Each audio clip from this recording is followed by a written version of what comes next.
Selamat datang di podcast Ngabuburit di Hutan.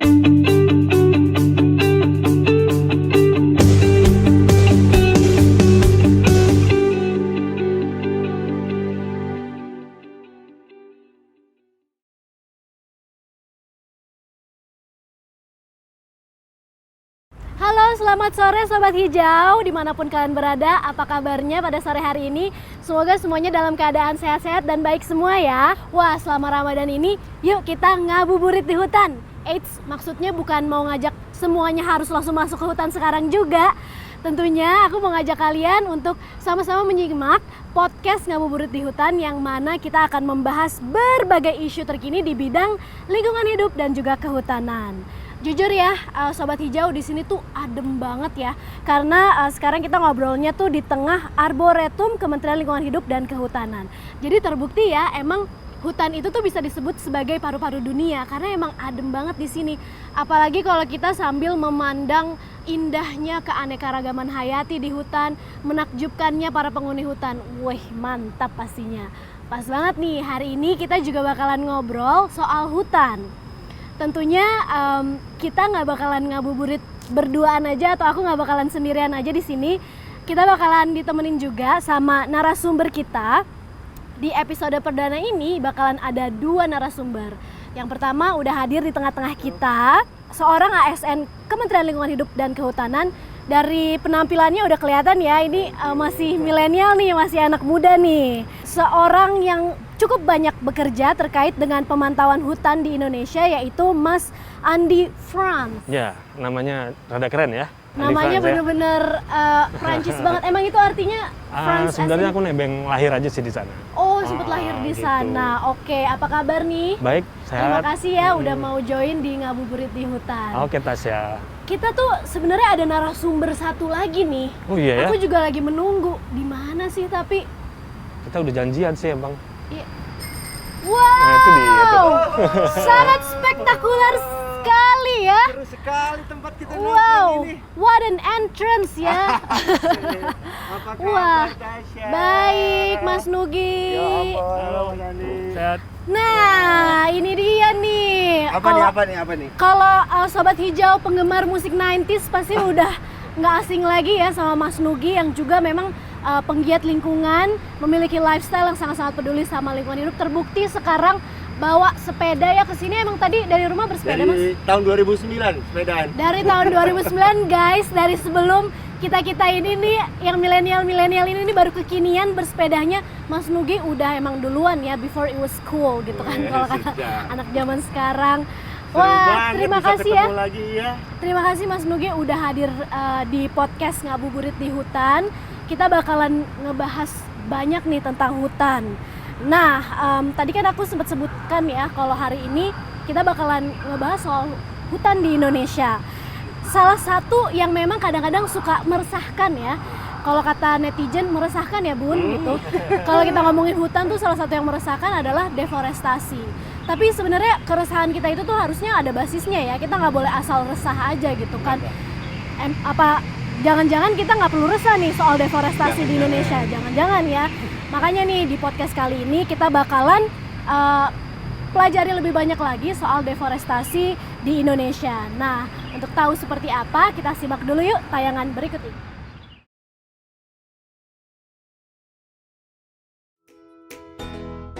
Indonesia adalah negara kepulauan terbesar di dunia. Luas daratannya mencapai lebih dari 187 juta hektar, dengan luas hutan mencapai 94 juta hektar. Sebagai negara berkembang dengan populasi penduduk terbesar keempat di dunia, kebutuhan terhadap lahan semakin tinggi.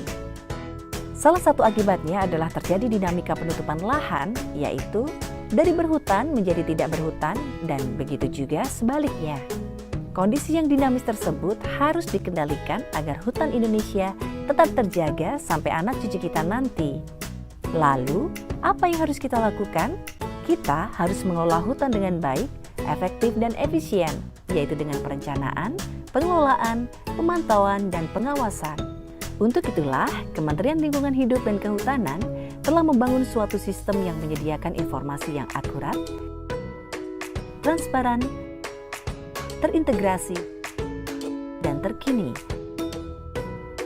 untuk mendukung pengambilan kebijakan yang tepat yang dikenal dengan Sistem Monitoring Hutan Nasional atau SIMONTANA. Sebuah sistem berbasis penginderaan jauh dan terestris untuk menyajikan data dan informasi spasial. Sistem ini memberikan informasi tentang sumber daya hutan, yaitu potensi hutan, penutupan hutan dan perubahannya, kawasan hutan, perlindungan, pemanfaatan dan penggunaan kawasan hutan. SIMONTANA dengan metode penginderaan jauh menghasilkan data penutupan lahan yang diproduksi dengan melibatkan beberapa pihak, yaitu Lembaga Penerbangan dan Antariksa Nasional dan Badan Informasi Geospasial. LAPAN menyediakan data citra satelit, dan BIG menyediakan peta dasar yang menjadi acuan dalam penafsiran citra satelit. Balai Pemantapan Kawasan Hutan atau BPKH sebagai unit pelaksana teknis KLHK di daerah bertugas melakukan penafsiran data citra satelit dan cek lapangan untuk memastikan kebenarannya. Kemudian, kontrol kualitasnya dilakukan oleh Direktorat Inventarisasi dan Pemantauan Sumber Daya Hutan atau DIT IPSDH. Hasilnya berupa peta penutupan lahan sebanyak 23 kelas, yaitu hutan lahan kering primer, hutan lahan kering sekunder, hutan mangrove primer, hutan mangrove sekunder, hutan rawa primer, hutan rawa sekunder, hutan tanaman, belukar, perkebunan, pemukiman, tanah terbuka, savana atau padang rumput, badan air, belukar rawa, pertanian lahan kering, pertanian lahan kering campur, sawah, tambak, bandara atau pelabuhan, transmigrasi, pertambangan, rawa. Pemantauan penutupan lahan ini sudah dilakukan sejak tahun 1990. Pada awalnya, dibuat dengan periode 6 hingga 3 tahunan karena teknologi dan data masih terbatas dan mahal. Namun, saat ini sudah bisa dilakukan secara tahunan dan sedang dikembangkan untuk menghasilkan data yang lebih cepat, baik semester, triwulan, bulanan, atau harian. Sedangkan untuk mengetahui potensi hutannya, baik jenis, volume, dan lain-lain, digunakan metode inventarisasi hutan secara terestris melalui pengukuran pada plot sampel. Untuk itu, KLHK mempunyai plot pengukuran permanen dan tidak permanen yang berjumlah kurang lebih 4.000 titik tersebar di seluruh Indonesia. Pengukuran plot sampel dilakukan secara berkala oleh tenaga inventarisasi hutan yang sudah terlatih. Kemudian, data tersebut dianalisis secara statistik. Sebagai contoh, potensi hutan lahan kering primer di Indonesia 164 meter kubik per hektar. Sedangkan pada hutan lahan kering sekunder sebesar 124 meter kubik per hektar. Data SIMONTANA digunakan sebagai dasar untuk mengambil kebijakan yang terintegrasi, antara lain rekalkulasi penutupan lahan, perhitungan deforestasi, inventarisasi hutan dan lahan, inventarisasi gas rumah kaca, forest reference emission level, indeks kualitas lingkungan hidup, program nasional tanah objek reforma agraria, arahan pemanfaatan hutan, emisi kebakaran, lahan kritis, kajian lingkungan hidup strategis, penelitian, dan lain-lain. Informasi lebih lanjut silakan akses web berikut.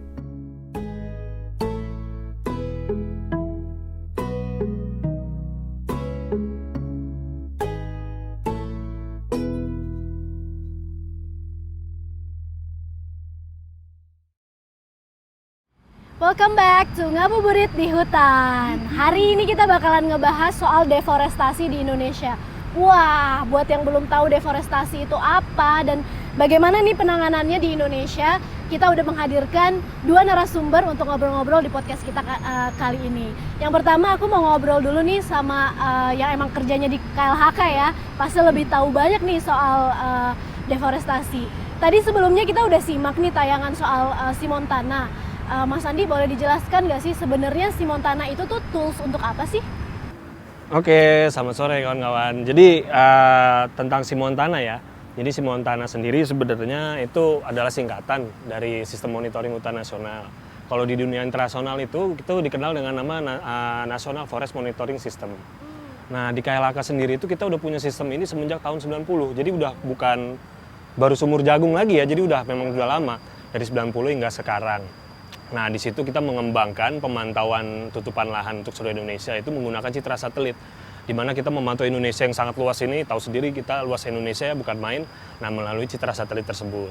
Di situ kita menggunakan beberapa sistem yang semi otomatis dan manual juga. Kita padukan di situ untuk mendapatkan hasil yang akurat.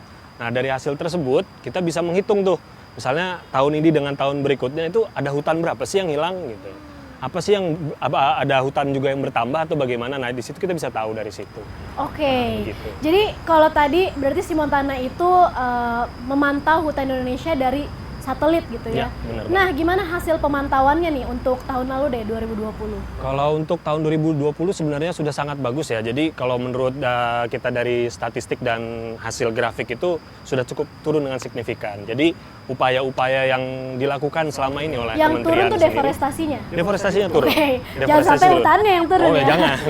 Jadi deforestasinya turun. Jadi memang upaya-upaya yang sudah dilakukan selama ini oleh teman-teman dan keluarga dari lingkungan hidup dan kehutanan itu sudah sangat optimal gitu. Terbukti lah di lapangan. Oke, tapi mungkin teman-teman di sini kan masih skeptis ya, bener nggak sih Ya. si Montana itu? Nah, kalau mereka mau cobain sendiri ya, Sobat Hijau mau cobain sendiri, bisa nggak sih? Bisa banget. Diakses sama publik Bisa si Montana banget. itu? Justru kita ini si Montana itu sangat mendukung keterbukaan informasi publik gitu. Tahun kemarin juga kita menang ya penghargaan dari Menpan itu untuk top 45 keterbukaan informasi publik. Jadi teman-teman bisa langsung akses. Jadi ada 3 bisa diakses. Yang pertama untuk si Montananya sendiri itu dari nfms.simontana.co.id. Apa-apa coba jangan cepet-cepet. NFMS National Forest Monitoring System yang tadi aku bilang pertama tadi. fms.simontana.co.id. Bisa dilihat ya di bawah sini ya linknya. Terus yang kedua itu dari Geoportal. Geoportalnya MenKLHK, jadi geoportal.menlhk.co.id. Kemudian yang ketiga itu dari WebGIS kita. Nah, untuk WebGIS ini adalah portal perpetaan ya, untuk teman-teman yang pengen data spasial bisa langsung ke sana. Oke, dan berarti teman-teman yang mau akses tuh bisa dapat data apa aja tuh dari si Montana? Kalau dari si Montana kita memang open akses untuk tutupan lahannya sendiri, yang terdiri dari 23 kelas, yang macam-macam ya, dari hutan primer hingga nanti semak belukar, permukiman. Itu teman-teman bisa dapatkan semua di situ. Kemudian untuk yang NFMS, kita tahun ini baru lagi juga launching gitu ya. Salah satunya kita bisa langsung mengetahui deforestasi dan reforestasi yang ada di suatu area tertentu. Misalnya Mas Rugi atau Mbak Tasya nih, aku punya tanah nih di Bandung gitu ya. Poligonnya apa? Kita gambar aja di peta itu langsung. Seperti di Google Map gitu kita gambar, nanti bisa keluar analisisnya di situ. Tahun sekian hingga sekian itu dari hutan jadi apa, menjadi apa. Itu bisa di-trace di situ. Oke, jadi data-datanya pun juga lengkap ya. Lengkap banget. Nah, tadi kan Mas Andi sempat singgung bahwa deforestasi di Indonesia itu tahun lalu udah sempat menurun ya. Itu pastinya berkat upaya dan kerja keras kita bersama kan. Semuanya. Tapi kan nggak semua orang tuh tinggalnya di hutannya. Nah. Bagi kita-kita nih Sobat Hijau yang tinggalnya di perkotaan, sebenarnya ada nggak sih upaya-upaya tertentu yang bisa kita sama-sama lakukan untuk mendukung supaya hutan kita tuh tetap lestari gitu? Mungkin yang pertama yang secara formal itu ya teman-teman yang udah jadi wajib pajak itu bayar pajak lah yang baik. Karena pajak itu membangun negara ini juga gitu ya. Terus selain itu dari sisi yang lain mungkin kita di perkotaan itu kan banyak juga seperti NGO atau LSM atau aktivis-aktivis pecinta lingkungan. Mungkin bisa bergabung di sana untuk berdialog. Biasanya memang rata-rata seperti saya ini kan backgroundnya juga orang dari kota gitu kan. Iya. Kemudian bekerja di sektor kehutanan, sedikit sekali pengetahuan saya tentang kehutanan. Tapi banyaknya bermain dan bergabung di komunitas itu sangat membantu sebenarnya untuk membuka wawasan.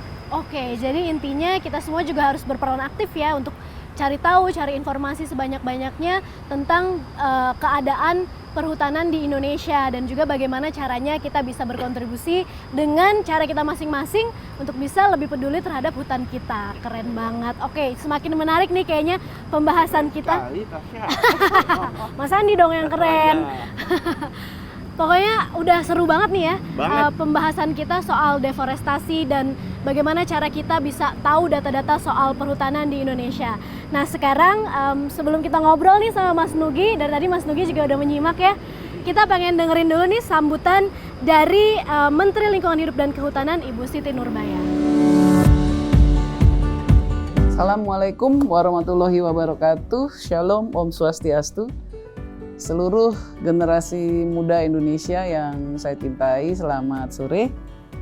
Kita bersama-sama di acara ngabuburit di hutan. Yuk kita lihat satu persoalan penting, yaitu berkenaan dengan deforestasi. Indonesia saat ini berhasil menurunkan deforestasi sampai 75%. 75% loh. Di tahun 2019 ke 2020, yaitu sebesar 115.000 hektar. Di mana sebelumnya di tahun 2018 ke 2019 angka deforestasinya tuh 462.000 hektar lebih. Jadi penurunan deforestasi selama ini dan yang kita lihat sekarang ini adalah bukti bahwa kita semua masyarakat Indonesia, Anda semua juga generasi muda yang selalu terus-menerus mengingatkan pemerintah dan pemerintah daerah dan semua elemen untuk menjaga hutan kita. Jadi bukan persepsi, ini bukti kerja keras. Jadi laju deforestasi menurun pada titik terendah sepanjang sejarah Indonesia, sejarah perhutanan Indonesia.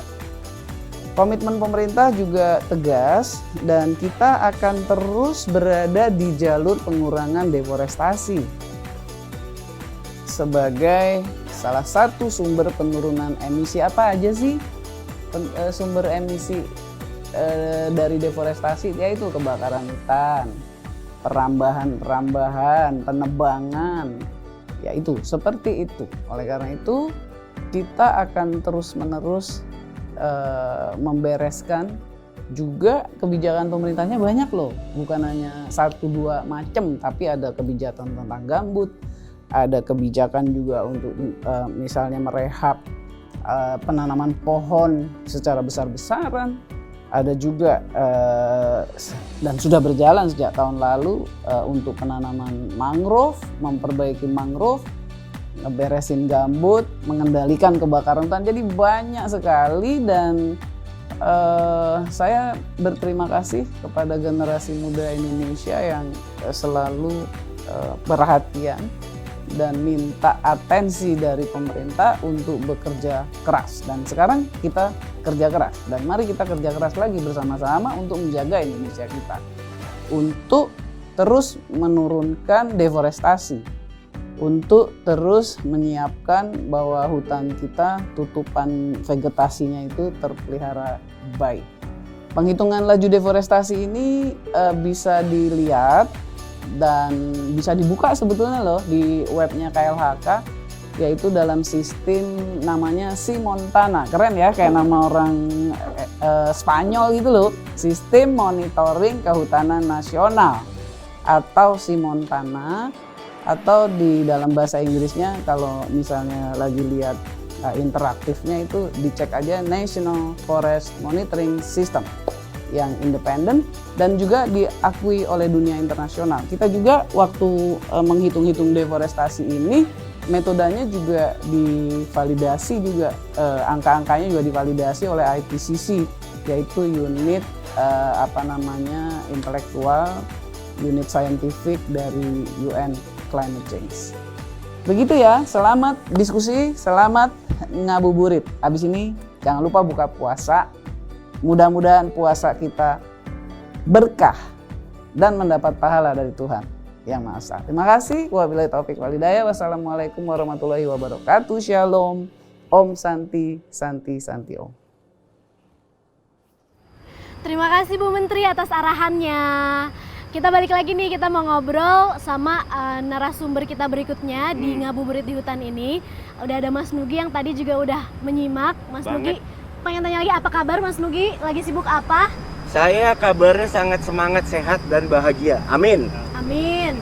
Dan sekarang lagi sibuk jadi bapak yang ngasuh anaknya di rumah. Wah. Karena anak Ben lagi boleh ngamen lagi. Iya. oke. Jadi Sama banyak waktu di dialog-dialog rumah. kayak gini nih. Zoom online, kita ngobrolin soal hutan, soal laut, soal gaya hidup hijau, Ya, segala untung macam. ya sekarang teknologi udah berkembang ya. Jadi Sangat, pandemi ini nggak membatasi kita untuk stay connected to each other. Betul. Untuk berbagi ilmu seperti podcast kita hari ini. Nah, Mas Nugi, ini kan tadi udah bawa-bawa sepeda nih. Awalnya interested sama sepeda tuh gimana sih? Awal interested sama sepeda gara-gara memang pengen memotivasi diri. Gimana caranya kita bisa hidup yang paling less consume apa yang dihasilkan sama alam dan awet. Dan ternyata sampai hari ini saya menyaksikan di mata kepala sendiri bahwa sepeda ini menjadi sebuah hal yang sangat mumpuni dengan keadaan kita sekarang, terutama di pandemi juga, untuk meningkat imunitas tubuh Ya, betul. dan sekaligus membuat stres hilang.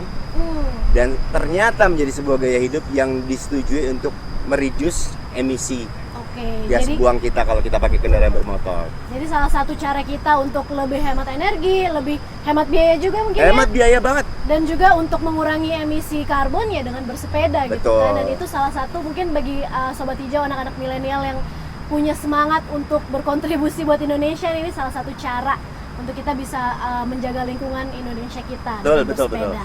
Oke, kalau tadi kan kita ngebahas soal hutan nih, Mas Nugi sendiri hobi juga nggak sih untuk masuk hutan? Apa punya pengalaman nggak sih untuk masuk ke hutan?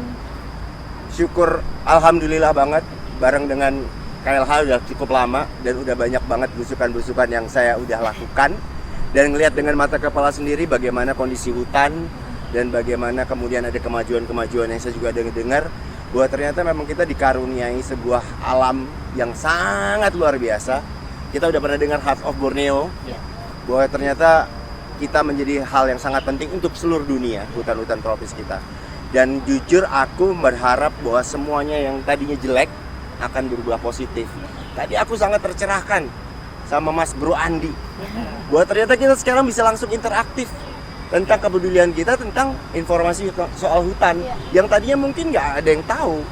Jadi kalau boleh di era sosial media yang kencang ini ada berita-berita yang kurang bagus, kita bisa cross check langsung. Betul.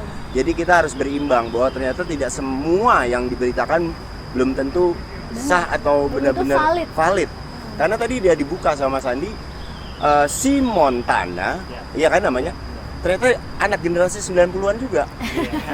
Udah cukup lama, tapi ternyata kan kita belum pernah mempergunakan. Nah, ini kita woro-woro ke seluruh teman-teman di seluruh wilayah yang concern sama hutan Indonesia, deforestasi, kita bisa cek langsung ke si Montana tadi. Dan menurut saya ini salah satu yang mencerahkan buat gue, karena begitu gue masuk ke hutan ngelihat di sana ada habitat gajah, ada orang hutan, tempat harimau Sumatera dan segala macam. Moga-moga dengan adanya kembalinya hutan kita hijau kembali, kan makin menurun kan deforestasinya. Berarti kan habitat itu makin terjaga. Oke, jadi kalau dari pandangan Mas Nugi sendiri, seberapa indah sih hutan kita? Pengalaman apa sih yang bikin kayaknya tuh bikin cinta gitu sama hutan Indonesia? Dan dari pandangan Mas Nugi ya, seperti apa tuh keadaan hutan Indonesia? Keadaan hutan Indonesia dari Papua sampai ke Aceh itu menurut aku nggak ada duanya di dunia. Saya juga berkali-kali ketemu dengan penduduk aslinya, dengan saintisnya, dan mereka nganggap nggak akan pernah habis bagaimana kita mensyukuri keadaan hutan kita, terutama yang masih primer. Karena ternyata ada yang pernah ngomong ini 1 meter persegi ya, hutan itu ada berapa juta hektar. 1 meter persegi, ternyata menurut saintis ini dia bilang, "Nuk, jangan salah, 1 meter persegi tiap hutan jengkal kita yang masih primer, itu kemungkinan besar kita akan menemukan spesies-spesies baru." Luar biasa kan? Dan menurut saya itu jadi satu hal yang banget membuat saya bangga sebagai orang Indonesia, dan pengen terus konservasi daerah-daerah seperti itu. Juga bahwa ternyata banyak dunia yang membutuhkan keberadaan hutan Indonesia untuk tanaman obat, untuk juga menjaga emisi gas buang rumah kaca kita. Dan ternyata ini benar-benar jadi sebuah ajakan sih sebenarnya. Kalau kita ngaku orang Indonesia, anak Indonesia, mulailah belajar dan merubah gaya hidup kita untuk selalu bisa melihat bahwa hutan ini adalah salah satu hal yang sangat penting untuk kita jaga. Betul. Aset Itu yang banget. harus kita wariskan Luar biasa. ke generasi mendatang ya, kelestariannya supaya anak cucu kita kelak. Ada satu cerita lucu nih. Apa tuh? Di Papua aku ketemu dengan satu profesor. Ya. Dia penduduk asli. Dia cerita, saya sendiri juga bingung kenapa saya jadi profesor. Dari umur saya 10 tahun, saya sering masuk hutan. Kemudian saya bawa satu pohon, saya tanam di rumah, satu pohon. Ternyata yang dia tanam dan diambil dari hutan Papua itu pohon-pohon yang biasa ada di hutan sana, yaitu pohon palem. Dan palem di Papua macam-macam kalau pernah datang ke Papua. Bentuknya macam-macam. Dan dia bilang, ternyata dunia sangat terkagum-kagum dengan apa yang saya punya. Dan itulah kemudian digelar Profesor Palem Dunia. Wow. Wah, gokil. Keren Bener, ini banget. orangnya masih ada sampai hari ini. Iya, iya. Aku iya. sampai, wow, keren itu. Kadang-kadang apa yang kita anggap sepele atau Sepele. kita take for granted itu sebenarnya sangat-sangat bernilai dan berharga banget Luar ya, apalagi biasa. di mata dunia gitu. Itu. Jadi makanya aku selalu bilang juga bahwa mungkin aksi kecil kita untuk lingkungan, untuk alam kesannya sepele gitu. Tapi kalau misalkan kita lakukan bersama-sama, kita lakukan secara konsisten, lama-lama efeknya juga bakalan besar, ya kan? Setuju, Mantap itu yang banget. benar. Nah, Mas Nugi sebagai seorang ayah juga kan ya, gimana cara Mas Nugi mengajarkan untuk peduli terhadap hutan ke anak-anak Mas Nugi atau generasi mendatang? Jadi kebetulan memang rumah aku juga paling banyak pohon ya di sekitar rumah saya. Jadi itu saya kasih tahu. Ini ada pohon matoa, ini ada pohon mangga, ada pohon serikaya. Kenapa kita punya pohon-pohon ini? Karena tanah kita adalah tanah yang luar biasa dan mengandung berbagai macam kebutuhan hidup manusia. Jadi kalau kita punya rasa cinta sama tanaman pohon, menurut saya itu akan salah satu refleksi kecintaan terhadap alam. Kemudian saya bilang, mulai dari diri sendiri, saya ajarin untuk kemana-mana milih lebih naik sepeda. Bahkan yang udah ABG, yang usianya 14 tahun, anak saya yang pertama udah kemana-mana saya ajarin naik sepeda dan mengurangi penggunaan hal-hal yang semacam tas plastik, botol minum bawa sendiri, kemudian juga bawa sendok garpu sendiri, sedotan, dan itu menurut saya gaya hidup yang sekarang mungkin bisa dengan mudah kita terapkan ke anak-anak kita, dan itu biasa kok jadinya hal-hal yang tadinya mungkin repot amat ternyata nggak repot-repot Biasa amat. karena terbiasa. Nah, jadi mau atau enggak juga itu kepedulian orang tua untuk diturunkan kepada anak-anaknya itu antara mau atau tidak, bukan bisa atau tidak bisa. Oke, keren banget ya. Jadi selain kita dulu nih yang mencari informasi dan juga pengalaman soal cinta dan peduli terhadap lingkungan kita, peduli terhadap hutan di Indonesia, alangkah baiknya kalau kita juga bisa menularkan semangat tersebut ke keluarga Setuju, kita, ke setuju. teman-teman kita, bahkan ke anak kita nanti. Dan hari ini kita dapat kabar berita yang baik bahwa deforestasi sudah makin mengecil. Makin menurun. Itu luar Dan biasa. itu perhitungannya nggak main-main ya. Tidak main-main. Jadi Coba Kami sepenuh diceritain hati. sedikit. Diceritain sedikit gimana cara menghitung deforestasi. Nah, jadi gini, tadi kan dari yang apa saya jelaskan sebelumnya itu Sibontana, kita punya data tutupan lahan, kita bisa hitung hutan yang berkurang berapa. Nah, di situ ada 3 sebenarnya kuncinya. Yang pertama itu deforestasi bruto, yaitu adalah angka dari hasil yang deforestasi yang kita hasilkan dari yang darinya hutan menjadi tidak hutan. Kemudian ada namanya reforestasi. Reforestasi itu di mana yang tadinya kebalikannya dari deforestasi ke reforestasi. Jadi yang tadinya tidak berhutan jadi berhutan. Nah, kemudian yang terakhir ada namanya deforestasi neto. Nah, di mana angka deforestasi bruto tadi dikurangi oleh reforestasi. Jadi kita mempertimbangkan angka pertumbuhan juga. Nah, jadi yang kita pakai itu angka deforestasi neto itu. Oke. Gitu. Jadi perhitungannya pun juga nggak main-main tuh untuk menentukan Jadi misalnya gini, laju Matasya, deforestasi. 100.000 hektar deforestasi, terus ternyata ada pertumbuhan nih di dalam hutan tersebut, ada pertumbuhan sebesar 20.000. Ya. Nah, maka deforestasi yang kita dapatkan angka totalnya dari 10.000 kurang 20.000. Jadi 80.000 hektar. Jadi seperti itu contohnya. Waktunya Kalau rentang waktu kita periodik tahunan, annually. setiap tahun ya. Setiap tahun. Setiap tahun juga di Simontana juga diupdate kan ya? Di-update, kita selalu Di-update update itu terus. tahun, setiap tahun. Oke. Begitu kita publish data, Bu Menteri sudah publish, kita langsung masukkan website. Berarti teman-teman kalau bisa kita akses. mau lihat sebenarnya udah ada track record dari 90-an Sudah tadi ada, ya? Mas Sugi, udah ada. Wow. Udah ada. Oke. Udah tinggal klik, blat, nah gitu. Ibaratnya udah gampang lah Iya, sekarang. dari handphone juga ada bisa. Dari handphone bisa. Wah, keren. Tuh kan, Sobat Hijau keren banget. Jadi jangan sampai kita skeptis ataupun resah-resah tak menentu ya soal Yes. hutan di Indonesia tanpa data ataupun basis yang jelas. Dan kita juga udah belajar nih dari pengalaman Mas Nugi, gimana caranya kita nih sebagai seorang individu bisa loh berkontribusi untuk alam lingkungan kita. Kita bisa juga loh menularkan semangat kita ke orang-orang terdekat kita untuk cinta dan peduli terhadap hutan kita. Karena Sobat Hijau, Manusia dan hutan serta lingkungan adalah dua hal yang tidak bisa dilepaskan. Karena apa saja yang kita lakukan membutuhkan kondisi lingkungan yang sehat dan baik. Hutan yang lestari akan melahirkan lingkungan yang sehat dan akan meningkatkan kualitas hidup manusia juga. Dan Sobat Hijau, karena ini juga di bulan Ramadan gitu ya, kita banyak-banyaklah berbuat kebaikan, termasuk kebaikan kepada alam kita dan lingkungan kita. Dan sebagai anak muda nih, salah satu kontribusi yang bisa kita lakukan buat Indonesia adalah menjaga hutan kita. At least kita tahu juga nih informasi-informasi melalui si Montana gitu kan, apa yang terjadi pada hutan kita, dan akhirnya kita bisa menentukan sikap apa yang kira-kira mau kita ambil, yang mau kita lakukan untuk menjaga hutan kita. Kita pun juga sudah ditugaskan oleh Allah Subhanahu wa Ta'ala untuk menjaga alam kita dari kerusakan, seperti yang tertuang dalam Al-Quran surat Ar-Rum ayat 41. Dan semoga kita semua dilindungi olehnya dari perbuatan-perbuatan yang merusak alam. Wah, nggak kerasa nih kita udah ada di penghujung acara. Udah mau habis ini. Udah mau habis, ini kan udah mau buka, orang-orang udah lagi siapin takjil nih. Jadi kita sudahi dulu perbincangan kita untuk episode kali ini. Terima kasih banyak buat Sobat Hijau yang udah menyimak podcast Ngabuburit di Hutan bersama saya Tasya Kamila, bersama Mas Andi dan juga Mas Nugi. Tentunya sampai ketemu di episode berikutnya yang gak kalah menarik. Selamat berbuka puasa untuk teman-teman yang menjalankannya. Dan untuk menutup, kita sama-sama dengarkan yuk persembahan dari Mas Nugi.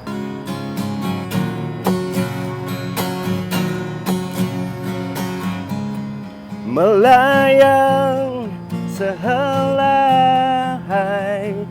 bulu rapuhnya, menunduk paruhnya seakan meratap. Sanggupkah diriku berkicau menyambut pagi?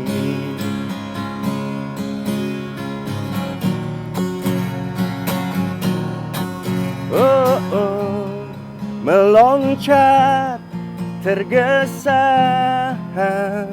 ke dahan cemara, teringat anaknya yang belajar terbang, melanjutkan tugasnya, mewarnai bumi. Berhembuslah anginku, bawa kicauku, bergoyanglah daunku, iringi kepakanku.